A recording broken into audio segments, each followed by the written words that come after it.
그러므로 이제 그리스도 예수 안에 있는 자에게는 결코 정죄함이 없나니 이는 그리스도 예수 안에 있는 생명의 성령의 법이 죄와 사망의 법에서 너를 해방하였음이라. 3절부터는 같이 읽도록 하겠습니다. 시작.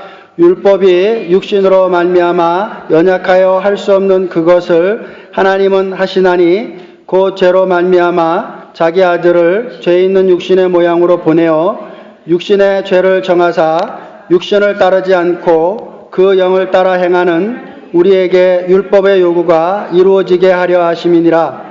율법을 따르는 자는 육신의 일을, 영을 따르는 자는 영의 일을 생각하나니 육신의 생각은 사망이요 영의 생각은 생명과 평안이니라.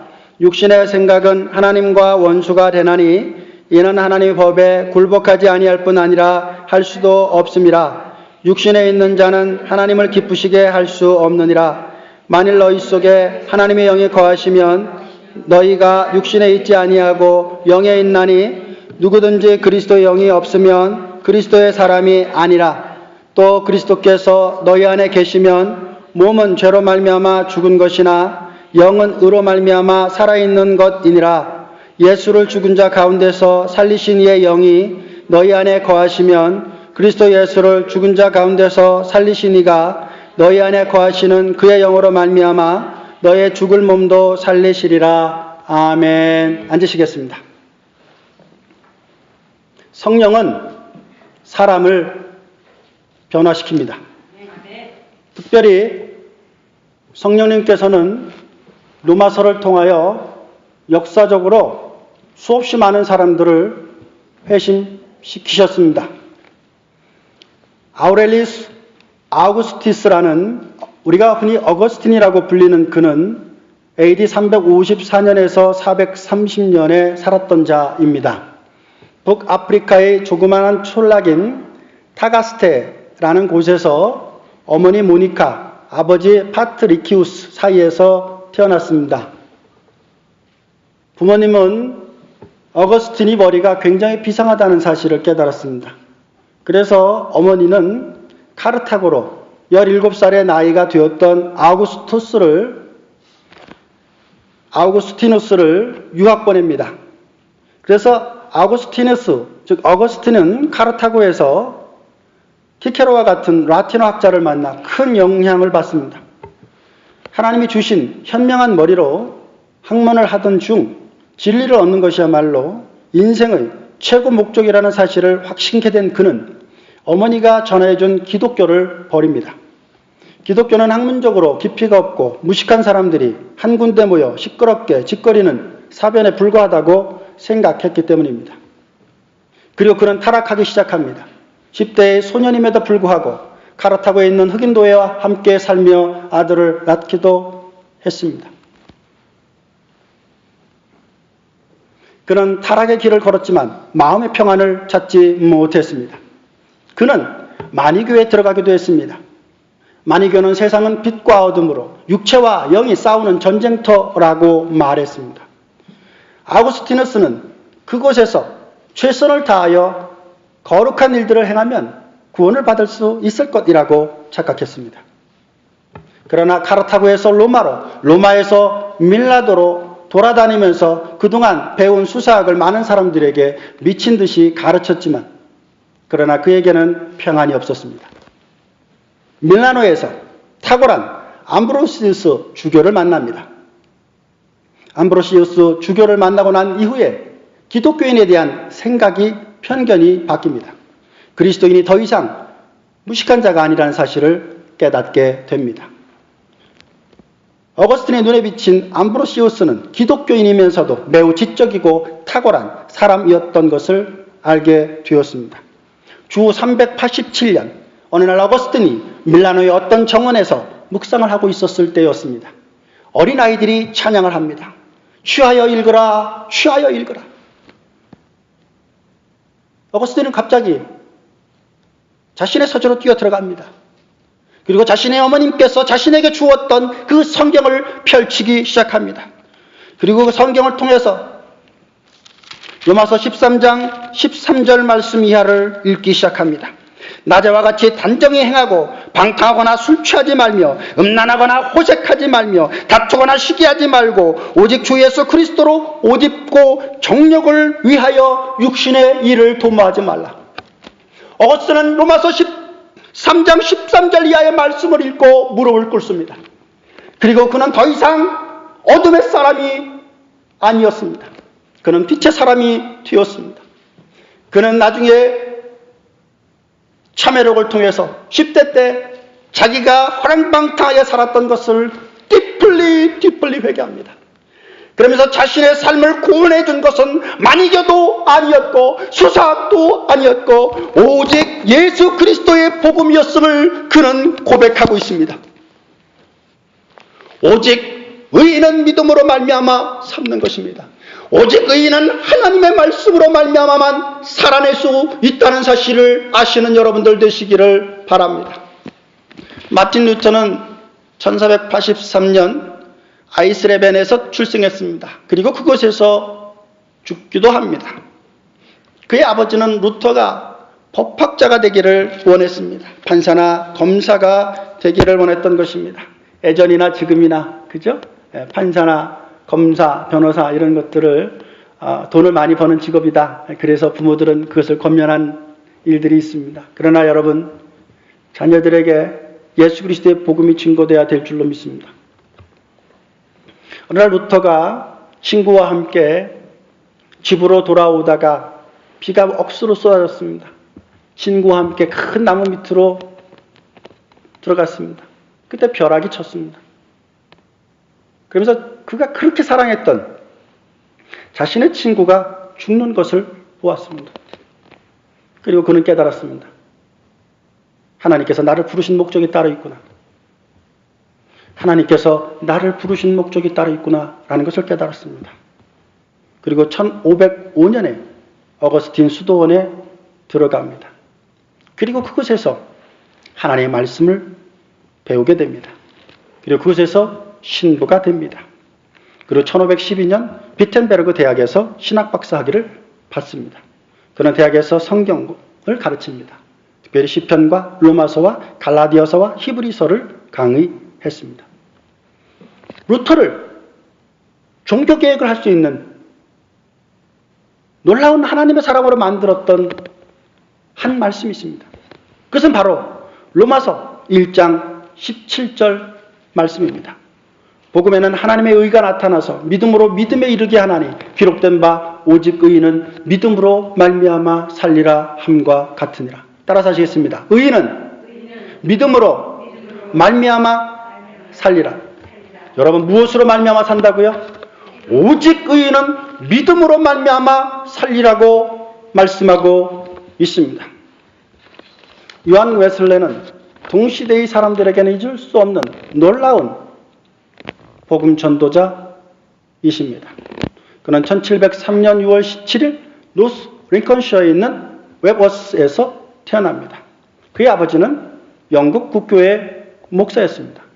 그는 학식과 재능, 신학면에서 비범하였던 그의 어머니 수잔나의 영향을 크게 받으면서 성장했습니다. 17살의 나이에 1720년 그는 옥스퍼드에 입학합니다. 그는 매일 성경을 읽고 아침 저녁으로 기도하고 히라버 신약 공부와 고전 연구를 하였습니다. 매주일 성찬에 참여했고 수요일과 금요일은 금식했습니다.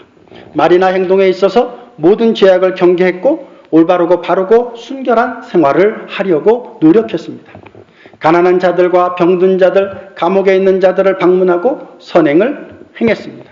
그러나 그는 그리스도 예수를 믿는 자에게 구원을 주시는 그리스도의 의에 대하여서는 알지 못했습니다. 그러기에 그는 자신의 의를 쌓기에 열중하였습니다. 그는 그야말로 율법 아래에 있었지 은혜 아래에 있었던 자는 아니었습니다. 그리스도를 통해 믿음을 얻게 되는 것에 대하여는 생각하지도 못했습니다. 칭의 없이 성화를 이루려고 애를 쓰면 쓸수록 그의 가슴 속에는 늘 영적 싸움이 일어났습니다. 그는 아프리카의 인디안들에게 복음을 증거하고자 미국에 선교사로 왔습니다. 그러나 철저히 실패하고 돌아갑니다. 실패하고 돌아가는 그 배, 거기에 풍랑이입니다. 풍랑이라 죽음과 또 죽음에 대한 두려움에 떨고 있을 그때 배 한편에서 찬양의 소리가 들리기 시작합니다. 모라비안 교도들이 죽음을 앞둔 상황에서 죽음을 두려워하지 않고 오히려 하나님을 경배하고 하나님을 찬양하는 모습을 웨슬레는 보았습니다. 그리고 그는 충격을 받았습니다. 죽음을 두려워하지 않는 자들이 있다라는 사실을 알았던 것입니다. 1738년 5월 24일 웨슬레는 런던 올드스게이트 거리에 있는 모라비안 교인들의 집회에 참여합니다. 그리고 그것에서 그들이 로마서 강해를, 로마서 주석서문을 읽고 있을 때 하나님의 영이 강력하게 요한 웨슬레에게 임하게 됩니다. 그리고 그는 변화되기 시작합니다. 내 행동으로 거룩하게 되는 것이 아닌 것을 깨닫고 무릎을 꿇습니다. 그리고 그는 로마서 1장 17절 말씀처럼 오직 의인은 믿음으로 말미암아 살리라 함과 같으니라는 말씀을 마음에 품고 그는 영국 그 당시에 한 집 걸러 한 집 술집에 있는 그 나라에서 오직 의인은 믿음으로 말미암아 사람을 선포하기 시작합니다. 그 일을 통하여 술집들이 문을 닫기 시작합니다. 닫혔던 교회들이 다시 열기 시작합니다. 혁명이 아니고는 영국이 변화될 수 없을 것이라고 생각하였었던 그때 말씀으로 영국은 변화되었습니다. 이것이 말씀의 역사였고 이것이 로마서를 읽은 성도들의 역사였고 이것이 바로 성령님이 역사했던 사람들의 삶의 궤적이었습니다. 성경은 구약에 보면 성령에 대하여 루아흐라고 말씀하십니다. 이 루아흐는 신약에서는 프네우마라고 합니다. 즉 이것은 힘이라는 것입니다. 파워, 에너지라는 것입니다. 이것은 라이프, 생명이라는 것입니다. 성령님, 삼위일체 중에 세 번째이신 그 하나님, 성령님. 그 성령님은 힘이시고 그 성령님은 에너지시고 그 성령님은 능력이십니다. 르하우 야하웨라고 말한다면 그것은 하나님의 영을 말씀합니다. 그것은 하나님의 능력, 하나님의 파워, 하나님의 권능, 하나님의 에너지를 말합니다. 미가서 3장 8절에 보면 오직 나는 여호와의 영으로 말미암아 능력과 정의와 용기로 충만해져서라고 고백합니다. 즉 성령이 있을 때 능력이 있습니다. 성령이 있을 때 용기를 줍니다. 성령님은 어려움 가운데 절망하지 않고 다시 하나님의 일을 할 수 있도록 하십니다. 성령님은 두 가지 일을 하십니다. 창조하시는 일을 하시든지 파괴하는 일을 하십니다. 창조하는 일은 하나님은 거룩을 창조하십니다. 하나님은 더러움을 파괴합니다. 성령님은 생명을 창조하시고 성령님은 어둠을 파괴하십니다. 성령을 말한다면 그것은 능력의 하나님을 말하는 것입니다. 그 성령님은 영원하고 제한이 없으신 삼위의 하나님이십니다. 그는 창조주이십니다. 그분은 능력이십니다. 성령님은 아무것도 없는 곳에서 성부와 성자와 성령님께서는 천지를 창조하셨습니다. 시편 33편 6절 말씀에 보면 여호와의 말씀으로 하늘이 지음이 되었으며 그 만상을 그의 입기운으로 이루셨도다 라고 말씀하셨습니다. 성령님은 하나님의 사람을 세우십니다. 성령님은 사사들을 세우십니다. 성령님은 삼손에게 또 성령님은 예언자를 택하시고 성령님은 엘리야를 택하시며 성령님은 엘리사를 선택하시기도 하셨습니다. 성령님은 천지를 창조하셨을 때 그분의 능력은 제한이 없으셨습니다. 천지를 창조하실 때 능력에 제한이 없으신 그 성령님께서는 악을 제거하는 일에도 그분의 능력에 제한이 없으심을 믿으시기를 바랍니다. 시편 51편 말씀에 보면 여러분 시편 51편 말씀을 잠깐 보시기를 바랍니다. 시편 51편 말씀은 다윗이 자기가 정말로 사랑했던 제자가 부하가 있었습니다. 우리아입니다. 근데 어느 날 자기의 궁전에서 우리아의 집을 보았는데 우리아의 집에 아내가 눈에 띄었습니다. 그리고 그는 하지 말아야 할 짓을 저질렀습니다. 자기가 그 지은 죄가 드러날까봐 두려웠습니다. 그래야 우리아를 전쟁터에 보냈습니다. 그리고 전쟁터의 맨 앞줄로 우리아를 보내고 다른 군사들은 다 뒤로 물렸습니다. 결국 혼자 싸우다 우리아는 죽었습니다. 그러나 그 죽음이 우리아의 죽음만은 아니었습니다. 다윗도 함께 그 영혼이 무너져 내렸습니다. 그는 두려웠습니다. 그는 무서웠습니다. 그때 하나님의 선지자인 나단 선지자가 다윗을 책망합니다. 그러자 다윗은 하나님 앞에 무릎을 꿇습니다. 그리고 회개합니다. 회개하는 자에게 하나님은 기회를 주십니다.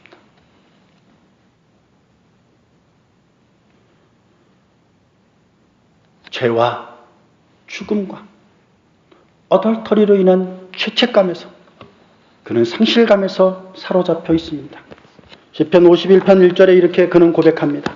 하나님이여 주의 인자를 따라 내게 은혜를 베푸시며 주의 많은 긍휼을 따라 내 죄악을 지워 주옵소서. 내 죄를 맑게 씻으시옵소서. 나의 죄를 깨끗게 채하시옵소서. 물론 나는 내 죄가를 아오니 내 죄가 항상 내 앞에 있나이다 라고 그는 고백합니다.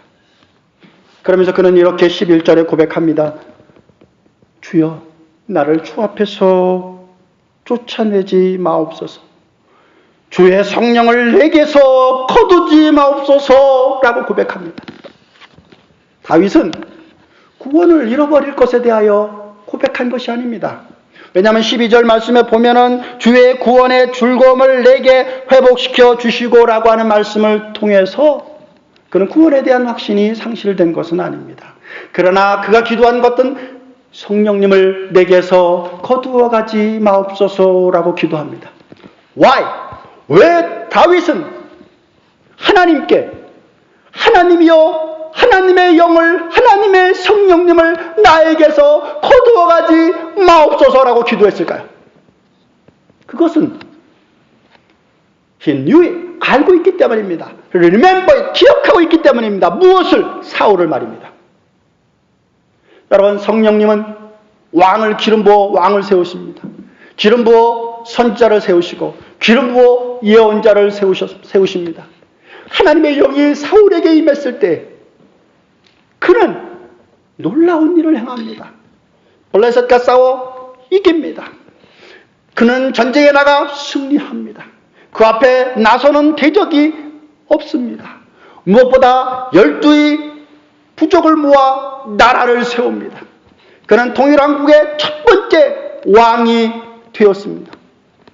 근데 그 왕이, 그 놀라웠던 사울이 하나님의 성령이 떠나자 어떻게 됩니까? 그는 두려움의 사람이 되고 맙니다. 그는 미친 사람이 되고 맙니다.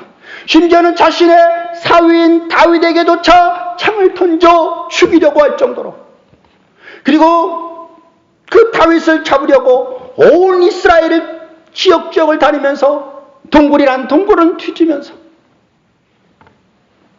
하나님의 영이 떠나자 사울은 더 이상 하나님의 사람이 아니었고, 하나님의 사람이 아닌 사울은 더 이상 하나님의 은혜를 받지 못했으며 그는 어둠의 사람이 되어버리고 말았던 것입니다. 그는 두려움의 사람, 그는 낭만의 사람 되어버리고 말았던 것입니다.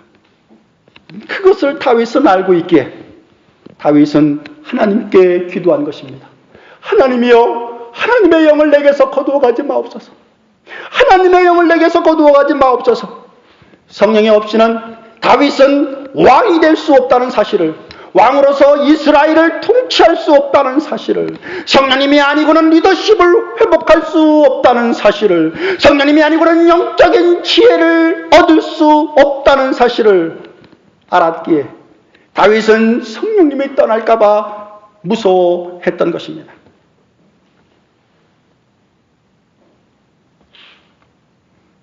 시편 51편 1절 말씀에 보면 그러므로 이제 그리스도 안에 있는 자는 결코 정죄함이 없을 것임을 말씀하고 있습니다. 그렇습니다. 예수 그리스도 안에 있는 자에게는 결코 정죄함이 없음을 성경은 말씀하고 있습니다. 로마서 8장 1절 말씀, 그러므로 이제 그리스도 예수 안에 있는 자에게는 결코 정죄함이 없나니. 34절 말씀 보십시오. 로마서 8장 34절 말씀에 보면 누가 정죄하리요? In Christ, in Holy Spirit, 그리스도 안에 있는 자, 성령님 안에 있는 자, in God, 하나님 안에 있는 자, 누가 정죄할 수 있겠습니까? 그 어느 누구도 영원하고 변함없는 상황이 지속될 것임을 성경은 말씀하고 있습니다. 그 어느 누구도 우리를 성령으로부터 떼어낼 수 없음을 말씀하고 있습니다. 그 성령님께서 우리와 함께 하십니다. 우리와 성령님이 함께할 때, 내가 성령님과 함께할 때 그 어느 누구도 우리를 정죄할 수 없는 것입니다. 하나님은 놀라운 계획을 갖고 계십니다. He has a great plan. 그것이 무엇입니까? 그것은 그리스도를 통하여 죄와 사망의 몸에서 우리를 구원해 내신다라는 것입니다. 우리를 죄와 사망의 몸에서 구원해 내신다는 것입니다. 우리를 죄와 사망의 몸에서 구원해 내신다는 것입니다. 그것이 어떻게 가능합니까? 바로 성령님을 통해서. 바로 성령님을 통해서, 성령님의 계시기에, 성령님을 통해서 through Holy Spirit, 성령님을 통해서 우리는 죄와 사망의 몸에서 구원받을 수 있습니다. 2절과 3절 말씀을 통해서 우리가 죄와 사망에서 해방되어 생명을 얻으며 영원할 것임을 말씀하십니다. 2절 말씀에 보면 이는 그리스도 예수 안에 있는 생명의 성령의 법이 죄와 사망의 법에서 너를 해방하였습니다. 율법이 육신으로 말미암아 연약하게 할 수 없는 그것을 하나님은 하시나니 곧 죄로 말미암아 자기 아들을 죄 있는 육신의 모양으로 보내어 육신의 죄를 정하사 이렇게 말씀하십니다. 예수님은 우리를 살아있게 합니다. 예수님은 우리를 죄와 사망의 법에서 해방시키십니다. 우리는 그리스도가 없이는 죄와 사망의 권세하에 살기에 살아도 살아있는 존재가 아닙니다. 예수 그리스도가 계시지 않는다면, 성령님과 함께 하시지 않는다면 우리는 살아있으나 죽은 존재입니다. Walking dead라고 말할 수 있는 것입니다. 에베소서 2장 5절과 6절 말씀에 보면 허물로 죽은 우리를 그리스도와 함께 살리셨고 너희는 은혜로 구원을 받은 것이라 또 함께 일으키사 그리스도 예수 안에서 함께 하늘에 앉히시니라고 말씀하십니다. 바울은 말씀하시기를 성령의 역사를 통해 죄와 사망의 법에서 우리가 해방될 것임을 말씀하십니다. 이것이 중생입니다. 이것이 regeneration입니다. 이것이 born again 중생입니다. 거듭남입니다. 사망에서 생명으로 옮겨가는 것입니다. 이것이 성령님께서 하시는 일입니다. 요한복음 3장에 보면 예수님께서 니고데모를 만납니다. 밤에 예수님을 찾아온 니고데모에게 빛 대신 주님께서 말씀하시기를 내가 성령으로 거듭나지 않고는 하나님의 영광에 이르지 못할 것임을 말씀하십니다. 오직 그리스도를 통하여만 거듭날 수 있음을, 오직 성령을 통하여만 거듭날 수 있음을 말씀하십니다. 예수님께서는 우리의 죄를 위하여 화목제물이 되셨습니다. 우리의 죄를 대신하셨습니다. 우리의 사망을 대신하셨습니다. 예수님은 우리에게 지은 죄로 인한 죄책에 대한 대가를 십자가에서 충분히 지불하셨습니다. 3절 말씀에 보면 주님이 우리에게 생명을 주셨음을 알 수 있습니다. 이것은 인간의 생각이나 인간의 계획이 아닙니다. 이것은 성령님의 역사에 근거한 것입니다. 그분은 우리에게 생명을 주셨습니다. 그분은 우리를 중생하게 하셨습니다. 그래서 우리가 하나님의 법을 지킬 수 있는 존재가 되게 하셨습니다. 성령은 우리가 하나님의 법을 충분히 지킬 수 있도록 도우십니다. 4절 말씀에 보면 육신을 따르지 않고 그 영을 따라 행하는 우리에게 율법의 요구가 이루어지게 하려 하심이니라고 말씀하셨습니다.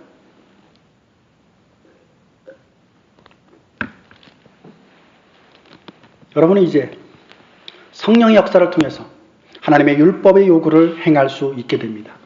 이것은 내 능력이 아닙니다. 이것은 어거스틴이 하나님의 영을 경험하고 난 다음에 변화된 하나님의 성령의 역사를 통하여 거룩해지는 것과 같은 것입니다. 그래서 에베소서 2장 10절 말씀에 보면 우리는 그가 만드신 바라 그리스도 예수 안에서 선한 일을 위하여 지으심을 받은 자니 이 일은 하나님이 전에 예비하사 우리로 그 가운데서 행하게 하려 하심이니라고 말씀하셨습니다. 그렇습니다. 성령님은 날마다 우리에게 힘을 더하여 주십니다. 성령님은 여러분들에게 하나님의 법을 따를 수 있도록 도우십니다. 여러분의 본성이 완전히 바뀌었습니다. 여러분의 마음이 완전히 바뀌었습니다. 여러분의 의지가 완전히 바뀌었습니다. 우리의 관심도 완전히 바뀌었습니다. 모든 것이 바뀌었습니다. 중생한 것입니다. 트랜스포메이션 된 것입니다. 변화된 것입니다. 4절 말씀에 보면 세상에는 두 종류의 사람밖에 없음을 말씀하고 있습니다. 첫째로는 육체에 따라 사는 사람이고 두 번째로는 성령을 따라 사는 사람입니다. 하나님은 사람을 구별할 때 인종으로, 언어로, 문화로, 지식으로, 학벌로, 성으로 구별하지 않으려 하십니다. 주님께서 구별하시는 것은 두 가지인데 성령을 따라 사느냐 아니면 육체의 소욕을 따라 사느냐인 것입니다. 중생한 사람으로 살아나가느냐 중생하지 않은 사람으로 살아나가느냐는 것입니다. 살아있으나 죽은 자로 살아나가느냐 살아있으나 살아있는 자로 살아나가느냐 이 둘 중에 하나밖에 없다라는 것입니다.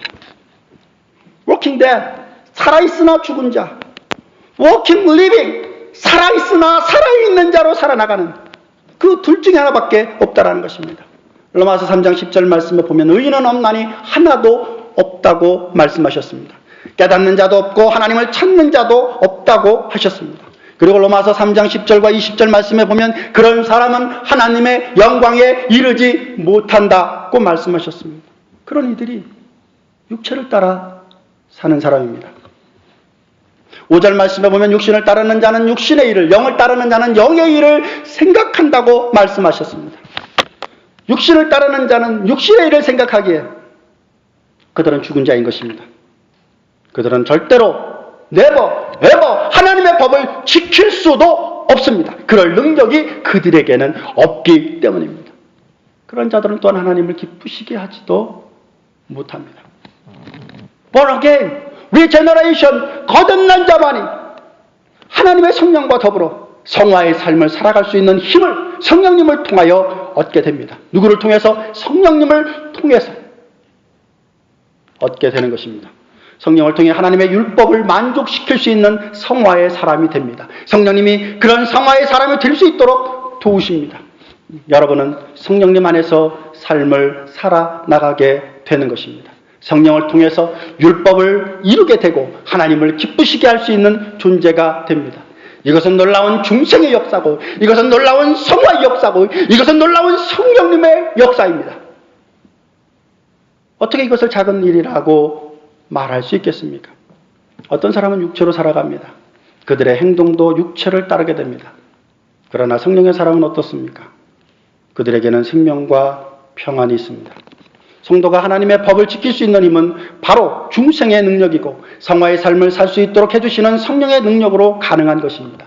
이렇게 성령의 사람이 될 때, 이렇게 born again, regeneration 성도가 되었을 때 그는 예배를 기뻐합니다. 그는 말씀을 기뻐합니다. 그는 찬송을 기뻐합니다. 말씀에 대하여 관심을 가지게 될 것입니다. 말씀을 배우고 싶어 할 것입니다. 하나님의 말씀을 사랑하게 될 것입니다. 하나님의 말씀이 꿀수처럼 달달하는 것을 깨닫게 될 것입니다. 하나님의 말씀을 그의 마음을 열어 듣게 될 것입니다. 하나님의 말씀을 이해하게 될 것이고 하나님을 경배하게 될 것인데 이것은 하나님의 성령이 우리 안에 거하실 때 우리가 하나님의 성령 안에 거할 때 가능한 것입니다.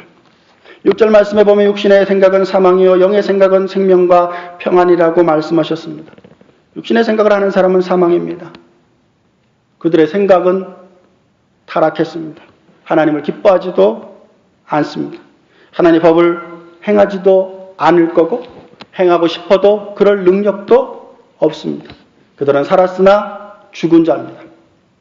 중생하지 않는 자들의 공통적인 특징은 하나님의 미워하는 것을 사랑하고 따른다는 것입니다. 그들은 서로 화평하지 않습니다. 회심하지 않는 사람은 교육을 통해서 바뀌지 못합니다. 교육이 답이 되지 않습니다.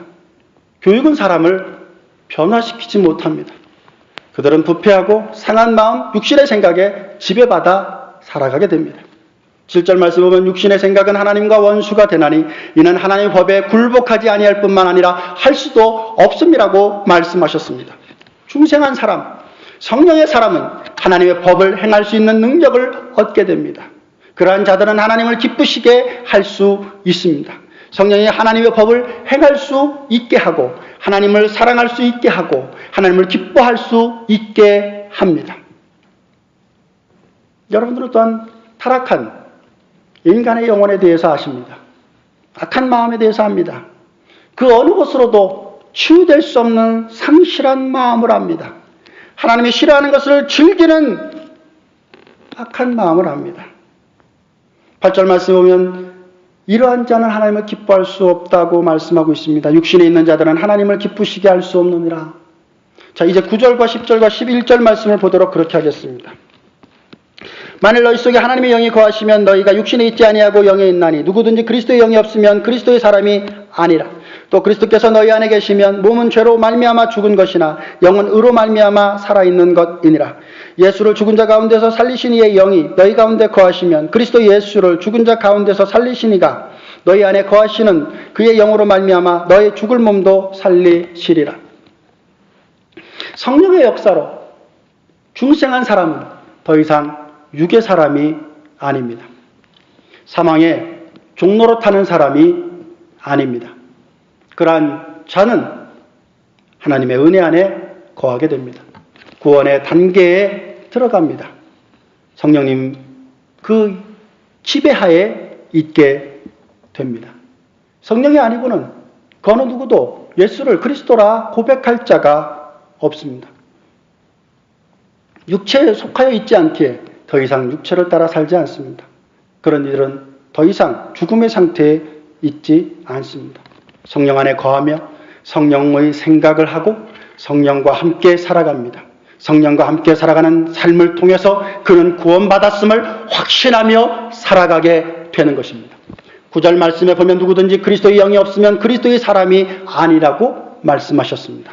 그리스도의 영이 있다면, 하나님의 영이 있다면, 하나님의 성령이 있다면 그 성령님께서 우리의 생각을, 우리의 마음을, 우리의 패러다임을 바꾸실 것입니다. 그분은 우리의 행동을 바꾸실 것입니다.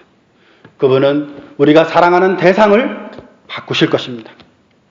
여러분이 하는 그 모든 것을 바꾸실 것입니다. 어떻게 말하는지를 바꿀 것입니다. 성령은 여러분의 악한 것을 덮어버리시고 여러분 속에 충만하게 거하실 것입니다. 그럴 때 하나님의 사람으로 빛된 삶을 살아나가게 될 것입니다. 하나님의 법을 즐거워하게 될 것입니다. 하나님이 사랑하는 것을 사랑할 것입니다. 하나님께 예배하는 것이 행복할 것입니다.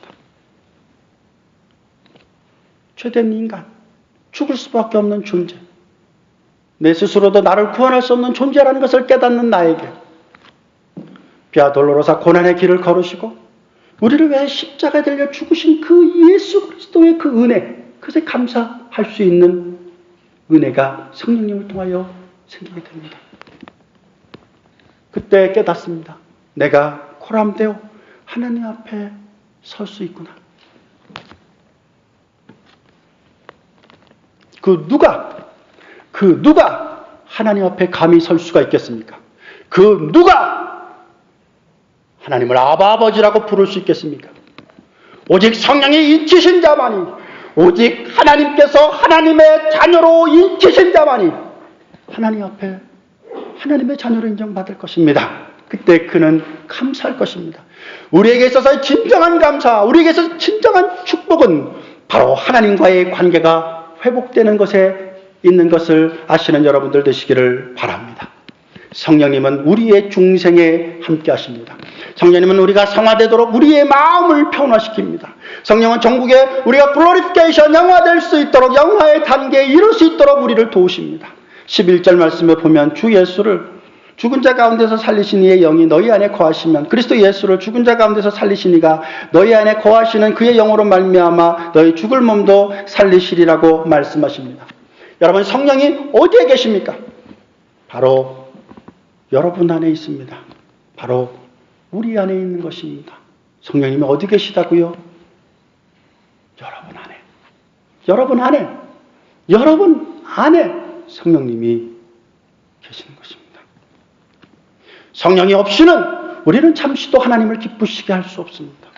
성령의 능력이 없이는 부패된 심성을 이길 수가 없습니다. 성령이 없이는 우리는 한순간도 온전할 수가 없습니다. 우리는 성령님을 통해서 중생하게 되고 하나님의 사람으로 날마다 거룩하게 삶을 살아나가게 되며 예수님은 우리의 죽어야 할 삶에 성령을 통하여 통치하시기 위하여 죽으셨음을 깨닫게 됩니다. 이제 죄와 사망의 권세에 사로잡힌 존재가 아니라 예수 그리스도에게 여러분들의 삶을 내어맡기시는 여러분들 되시기를 주의 이름으로 축원합니다. 죄와 사망의 몸에서 이 사망의 몸에서 누가 나를 건져내랴 사울이 고백하였을 그때 바로 그 사망의 몸을 구원해 주신 분은 다름 아니라 하나님의 영, 하나님의 성령님이었다는 사실을 깨달아 하시는 여러분들 되시기를 바랍니다. 성령님의 통치하시는 그 삶을 소망하시는 여러분들 되시기를 주의 이름으로 축원합니다. 기도하십니다. 주님 감사합니다. 성령님이 우리 마음에 오셔서 우리를 지배하시고 악에서 멀리하게 하여 주시니 감사를 드립니다. 하나님 법을 즐거이 지킬 수 있는 힘과 능력과 평안을 주시니 감사합니다. 성령이 아니고는 우리는 한시도 온전할 수 없습니다. 성령님 안에 거하는 삶을 살게 하여 주옵소서. 예수 그리스도 이름으로 기도하였사옵나이다. 아멘.